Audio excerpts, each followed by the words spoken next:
You, welcome back to my YouTube channel GK education. Myself Jaswant Kumar Maheshwari. अगर आप इस YouTube channel पे नए हैं तो please subscribe this channel and press the bell icon, जिससे आने वाली न्यू वीडियो आपको नोटिफिकेशन द्वारा मिल जाएगी। लास्ट क्लास के अंदर हमने डिस्कस किया था जो हमारा फिनोल था, उसके अंदर हमने उसकी केमिकल प्रॉपर्टी के अंदर हमने उसकी दो टाइप की केमिकल प्रॉपर्टी को डिस्कस कर लिया था। एक था उसका एल्काइल OH ग्रुप के कारण यानी कि हाइड्रोक्साइल ग्रुप के कारण, और सेकंड था उसका रिंग के कारण यानी कि जो बेंजीन रिंग है उसके कारण क्या होता है। आज हमारी थर्ड रिएक्शन है उसी की केमिकल प्रॉपर्टी की, जिसके अंदर हम उसमें देखेंगे कंडेंसेशन रिएक्शन यानी कि संघनन अभिक्रिया क्या होती है। तो शुरुआत हम करते हैं कंडेंसेशन रिएक्शन से। उसके अंदर हमारा फर्स्ट है विथ एसीटोन।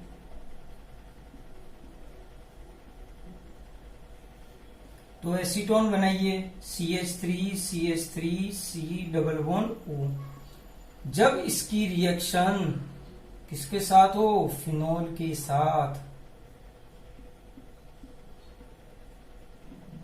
तो ये क्या करता है, यहां से एक वाटर का मॉलिक्यूल क्या कर देता है, रिप्लेस कर देता है, और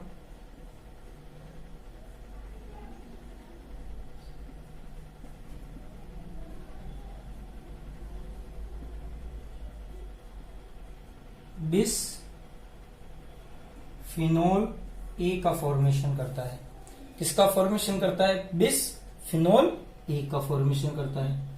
तो हमें यहाँ क्या ध्यान रखना है कि जो एसीटोन है, एसीटोन फिनोल का जो पैरा हाइड्रोजन है उसके साथ यानी कि दो फिनोल के साथ रिएक्शन करके एक H2 का मॉलिक्यूल रिमूव कर देता है। ठीक है। फिर अगर हम नेक्स्ट बात करें विथ डाईएजोनियम सोल्ट।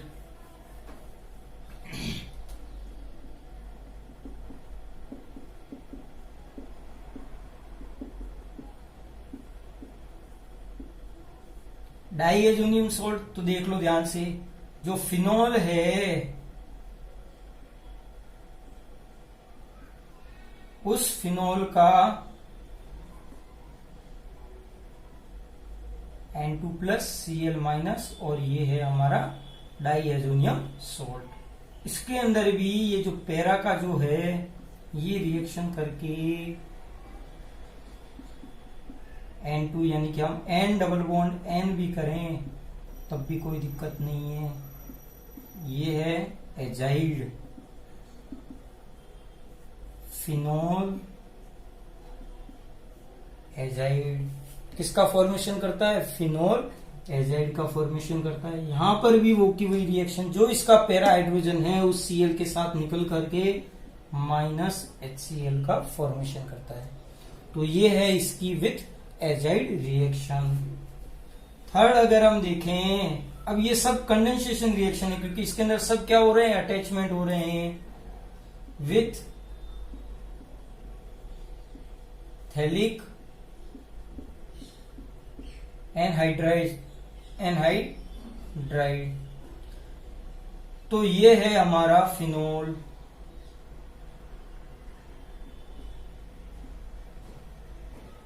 ठीक है, और ये है हमारा दूसरा फिनोल।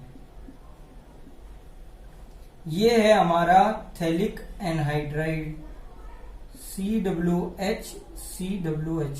ये हमारा होता है थैलिक एसिड। अगर हमें इसका एनहाइड्राइड बनाना है यानी कि एक वाटर का मॉलिक्यूल रिमूव करना पड़ेगा, तो ये हमारा क्या बन गया, थैलिक एनहाइड्राइड। और मैं इस बॉन्ड को अगर ओपन कर दूं तो C double bond O and then C double bond O। तो क्या होगा, ये यहां से रिएक्शन होगा और -H2O रिमूव हो जाएगा। तो देखो ध्यान से हमें क्या मिलेगा,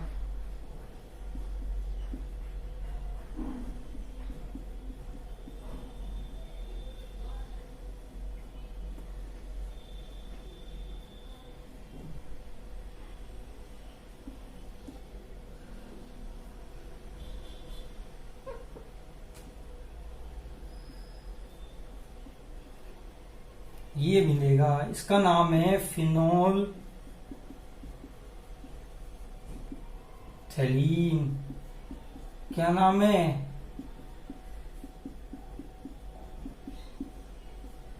फिनोफ्थैलीन। तो फिनोफ्थैलीन एज अ इंडिकेटर, ये कहाँ काम आता है, इंडिकेटर। जब हम टाइट्रेशन करते हैं लैब के अंदर, तब ये हमारे वहां पर काम आता है। तो हमें क्या ध्यान रखना है, जब थैलिक एनहाइड्राइड के साथ फिनोल रिएक्शन करता है तो किसका फॉर्मेशन करता है, फिनोफ्थैलीन का। तो ये है हमारा इंपॉर्टेंट रिएक्शन। लास्ट है हमारी विथ फॉर्मेल्डिहाइड, विथ फॉर्मेल्डिहाइड। इसका अदर नेम क्या है, लेडरर मानासे रिएक्शन। तो फॉर्मेल्डिहाइड यानी कि जब फिनोल, फॉर्मेल्डिहाइड यानी कि CH2O या HCHO फॉर्मेल्डिहाइड के साथ जब रिएक्शन करता है तो एक तो मिलाता है ये पैरा और एक बनाता है ये CH2OH। ठीक है, जो पैरा होगा वो कैसा होगा, मेजर होगा, और ये जो है कंडेंसेशन करते हैं। ठीक है, कंडेंसेशन रिएक्शन करते हैं ये, और इन कंडेंसेशन रिएक्शन से किसका फॉर्मेशन होता है, बेकेलाइट का। किसका फॉर्मेशन होता है, बेकेलाइट का। ये हम पढ़ेंगे पॉलीमर के अंदर, उस चैप्टर के अंदर हमारे डिटेल से बहुत सारे पॉलीमर है। तो हमें यहां पर क्या ध्यान रखना है कि ये जब एक फिक्स टेम्परेचर पर, तो हमें यहां पर क्या ध्यान रखना है, जब ये एक एसिड या बेस की प्रेजेंस के अंदर ये रिएक्शन करते हैं तो पैरा और ऑर्थो 2 टाइप के अल्कोहल का फॉर्मेशन होता है। यानी कि हम इसे क्या कह सकते हैं, बेंजोइल अल्कोहल, यानी कि O पर क्या है, हाइड्रोक्साइल, O पर हाइड्रोक्साइल।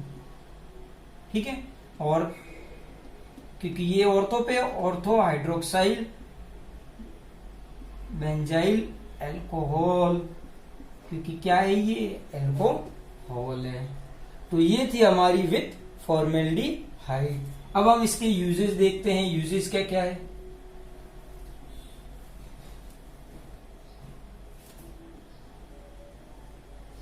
यूजेस के अंदर हम क्या देखते हैं, फॉर्म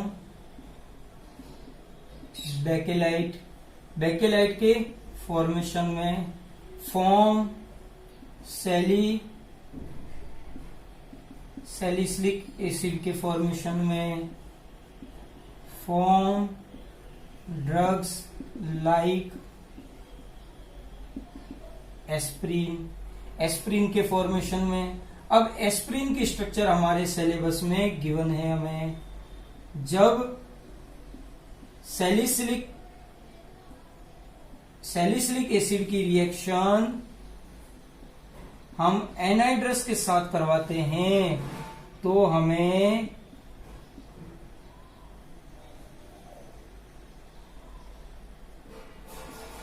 एस्प्रिन का फॉर्मेशन देखने को मिलता है। या हम बात करें O, यहां से H2O, CH3, C double bond O, O, C double bond O, CH3, यानी कि CO, CH3, CO, CH3, और एक हमें मिल जाएगा CH3, C double bond O, OH मिल जाएगा। ठीक है, तो इसका फॉर्मेशन होता है। ये जो है ये हमारी क्या है, एस्प्रिन, और एस्प्रिन का यूज कहां होता है, इन मेडिसिनल यूजेस। तो ये थे इसके यूजेस ऑफ फिनोल। नेक्स्ट हमारा टॉपिक है इस चैप्टर का लास्ट टॉपिक, अगर हम देखें तो कौन है, ईथर। क्योंकि हमने इस चैप्टर के अंदर शुरुआत में डिस्कस किया था कि हमें इस चैप्टर को 3 पार्ट के अंदर डिवाइड किया है। सबसे फर्स्ट था अल्कोहल, जिसे हम पहले डिस्कस कर चुके हैं, फिनोल, जिसका आज हमने लास्ट टॉपिक कंप्लीट कर दिया है, और नेक्स्ट है हमारा ईथर। तो सबसे फर्स्ट हम शुरुआत करते हैं ईथर से।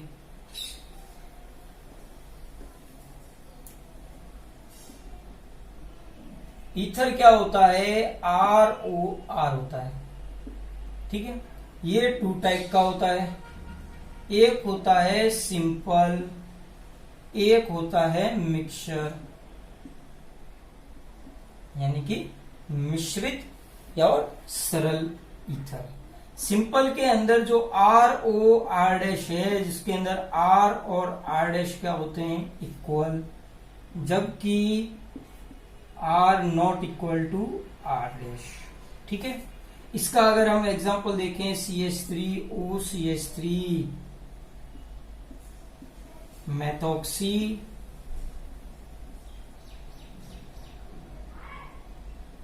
मेथेन, या हम बात करें मेथेन ईथर, यहां पर क्या हो जाएगा CH3OC2H5 मेथॉक्सी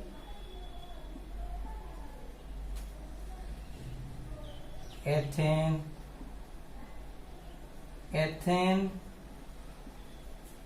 मेथेन ईथर। यहां पे मैंने दोनों नाम अलग अलग लिखे हैं क्योंकि एक है कॉमन और दूसरा है IUPAC। तो जो जिसके पीछे ईथर आ रहा है ये कैसा नाम है, कॉमन। ठीक है, कॉमन नेम में क्या होता है कि जो हमें गिवन है एल्केन, वो उसके पीछे एल्केन लगा दो। तो नॉर्मल के अंदर तो एक ही मेथेन है क्योंकि सेम है, अगर एथेन होता तो एथेन ईथर लगा देते, जबकि यहां पर उल्टा हो जाएगा, यहां पर एथेन मेथेन और ईथर आ जाएगा।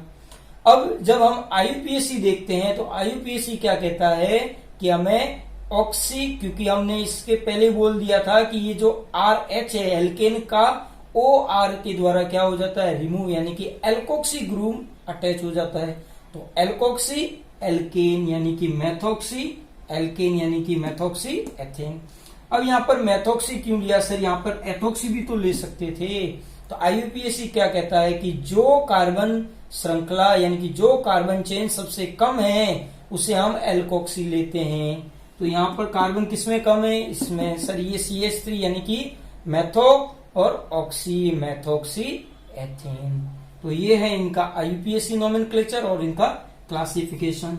फिर NCERT ने बोला है कि ये जो होते हैं वो वाटर के क्या होते हैं, डेरिवेटिव होते हैं। सर डेरिवेटिव से क्या मतलब कि जब वाटर के दो मॉलिक्यूल यानी कि वाटर के हाइड्रोजन का रिमूव यानी कि 2 हाइड्रोजन का रिमूव अगर हम देखें किसके द्वारा हो, 2R के द्वारा, तो R2O का फॉर्मेशन होता है, यानी कि वाटर डेरिवेटिव। ठीक है, फिर अगर हम बात करें कि सर ये और किस किस के डेरिवेटिव हो सकते हैं या किस किस से मिलके बने हो सकते हैं, जो अल्कोहल होता है उसका ये क्या होता है, एनहाइड्रस होता है।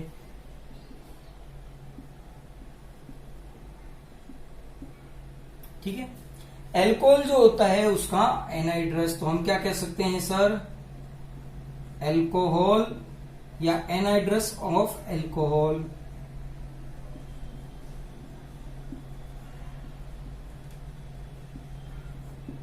Anhydrous of alcohol. तो ये तो था इसका बेसिक। उसके बाद हम इसकी प्रिपरेशन की बात करें,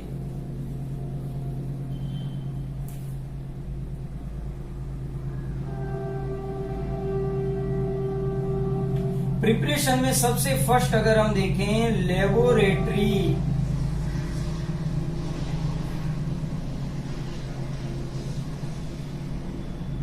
सबसे फर्स्ट कौन है, लेबोरेटरी मेथड।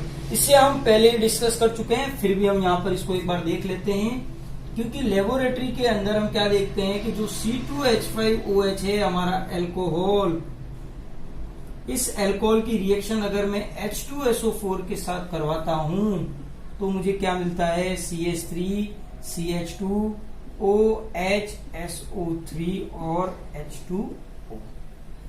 जब मैं इसकी रिएक्शन फर्दर CH3CH2OH के साथ करवाता हूं तो CH3CH2O CH2CH3 यानी कि ईथर का फॉर्मेशन हो जाता है। अब ध्यान से देखना, जब हमने अल्कोहल को पढ़ा था, जब हमने अल्कोहल की केमिकल प्रॉपर्टी को डिस्कस किया था, तब हमने क्या बोला था, एल्कोहल को 430 केल्विन पर हीट देने पर वो किसमें चेंज हो जाता है, ईथर के अंदर। जबकि 443 केल्विन टेम्परेचर पर वो किसमें चेंज हो जाता है, एल्कीन के अंदर। तो हमें बस ये इतना ध्यान रखना है, ठीक है। अगर हम इसको यहां पर ना लिख के हम इस पे डायरेक्ट कर सकते हैं रिएक्शन, यहां पर हम H+ लिख दें और 433 केल्विन लिख दें। अब यहां पर ये ध्यान रखना होता है कि जो H2SO4 है और जो हमारा अल्कोहल है वो क्या होता है, यानी कि अल्कोहल H2, अगर हम बात करें किसकी, H+ यानी एसिड जो होता है वो किस अनुपात में होते हैं, 2:1 के होते हैं, ठीक है। अब इसके अंदर कुछ इफेक्ट होते हैं, वो हमें थोड़ा ध्यान रखना होता है कि ये जो इफेक्ट है किस कारण होता है, फैक्टर अफेक्टिंग दिस रिएक्शन। इस रिएक्शन के अंदर देखो हमने यहां पर ROR बनाया था, नहीं तो हम यहां पर इसे देख लेते हैं। जो ROH है इसकी रिएक्शन H+ के साथ 413 केल्विन पे अगर हम करवाएं तो ROR' और H2O रिमूव हो जाता है। अब ये जो H2O होता है ये क्या करता है, इस एसिड को क्या कर देता है, डाइल्यूट।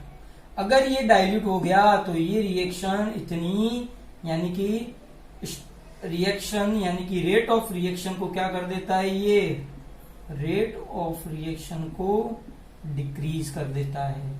तो हमें बार बार इस H2O को यहां से क्या करना पड़ता है, रिमूव। अगर हम इसे रिमूव ना करें तो हमें इसे क्या करना पड़ता है, कंटिन्यूअसली चेंज।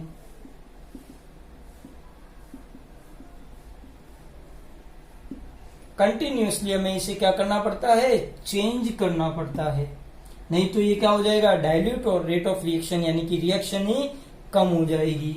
सेकेंड हम क्या देखते हैं कि ये जो H2SO4 है ये अल्कोहल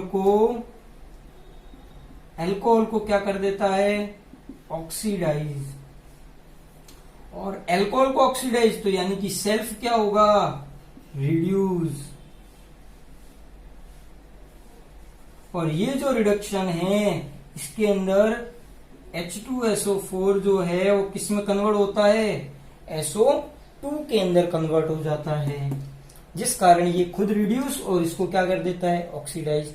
तब भी इसकी कुछ रिएक्शन इफेक्ट होती है। तो ये तो थी इसकी फैक्टर अफेक्टिंग दिस रिएक्शन, जिसके अंदर हमने सिर्फ लेबोरेटरी मेथड को डिस्कस किया है। सेकेंड है हमारी विथ Al2O3।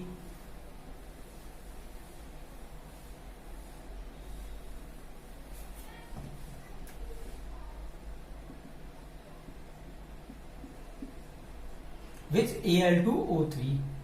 तो जब अल्कोहल, ठीक है, जब अल्कोहल Al2O3 के साथ, ठीक है, रिएक्शन करता है तो CH3 CH2O CH2 CH3, और ये जो अल्कोहल है ये कैसा होता है, सॉरी Al2O3 एनहाइड्रस होता है, यानी कि वाटर का मॉलिक्यूल रिमूव कर देता है। अब जब इसी की रिएक्शन Al2O3 के साथ हीट द्वारा, यानी कि इसे अगर थोड़ा हीट दे दे, समथिंग अगर हम बात करें लगभग 500 केल्विन से ज्यादा की अगर हीट दे दें तो ये क्या कर देता है, एल्कीन के अंदर कन्वर्ट हो जाता है। तो हमें ये ध्यान रखना है, ज्यादा हीट देने पर एल्कीन और नॉर्मल होने पर ईथर का फॉर्मेशन होता है, किसके द्वारा, Al2O3। नेक्स्ट अगर हम बात करें विलियमसन ईथर, विलियमसन संश्लेषित,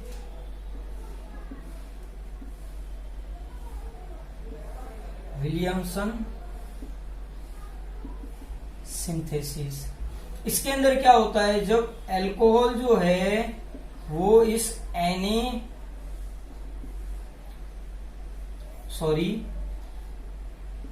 एल्किल हैलाइड एल्किल हैलाइड की रिएक्शन सोडियम के एल्कोक्साइड के द्वारा करवाई जाती है, तो यहाँ पर ROR- और NaX रिमूव हो जाता है। और ये जो विलियमसन सिंथेसिस रिएक्शन है, इसके अंदर क्या होता है, न्यूक्लियोफिलिक सब्स्टिट्यूशन रिएक्शन। अब सर ये क्या है, तो न्यूक्लियोफाइल यानी कि न्यूक्लियोफाइल बनेगा, वो किसी दूसरे को क्या करेगा, वहां से रिमूव करेगा। अब इस रिएक्शन के अंदर ये क्या है, एक न्यूक्लियोफाइल है और ये इसके ऊपर अटैक करता है और एक्स को करता है, चल फुट, वहां से ये निकल गया और क्या बन गया, ईथर। ठीक है। इस रिएक्शन के अंदर हमें ये ध्यान रखना होता है कि ये जो एल्किल हैलाइड होता है, ये कैसा होता है, प्राइमरी एल्किल हैलाइड। इसकी रिएक्शन 2 डिग्री या 3 डिग्री एल्कोक्साइड के साथ करवाए जाए तब तो किसका फॉर्मेशन होता है, ईथर का। अगर हम 2 डिग्री या 3 डिग्री RX को लें तब किसका फॉर्मेशन होता है, इथीन का फॉर्मेशन होता है। कैसे, देख लो, CH3CH3X। अगर मैं इसकी रिएक्शन NaOR से करवाऊं, ठीक है, NaOR से करवाऊं, तो ध्यान से देखना किसका फॉर्मेशन होता है, CH2CH3, यानी कि सॉरी एथीन की बात करके हम किसकी बात कर रहे हैं, यहां पर एल्कीन का फॉर्मेशन होता है। ठीक है, तो हमें ये ध्यान रखना होता है कि ये जो रिएक्शन है ये ज्यादा यानी कि बल्कि ग्रुप के कारण क्या हो जाती है, इफेक्टेड हो जाती है, जिसके अंदर प्रोडक्ट ईथर ना होकर के क्या हो जाता है, एल्कीन हो जाती है हमारी। तो हमें चाहिए प्राइमरी एल्किल हैलाइड। तो ये थी हमारी Williamson synthesis reaction.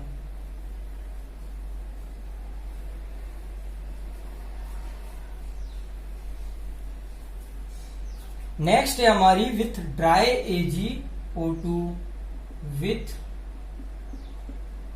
Dry Ag2O। इस रिएक्शन को भी हम एल्कोहल के अंदर डिस्कस कर चुके हैं। CH3CH2OH प्लस AgOAg, सॉरी अगर हम इस यहां पर एल्किल हैलाइड लें, XCH2CH3, इसे हमने एल्किल हैलाइड की, जब हमने इसकी केमिकल प्रॉपर्टी को डिस्कस किया था वहां हमने ये रिएक्शन लिखी थी। तो माइनस का 2Ag, क्या हो गया, रिमूव हो गया और किसका फॉर्मेशन हो गया, CH3CH2O CH2CH3, यानी कि ईथर का फॉर्मेशन हो गया। तो ये थी हमारी विथ ड्राई Ag2O के साथ रिएक्शन। अगर हम इसमें नेक्स्ट देखें इसकी फिजिकल प्रॉपर्टी,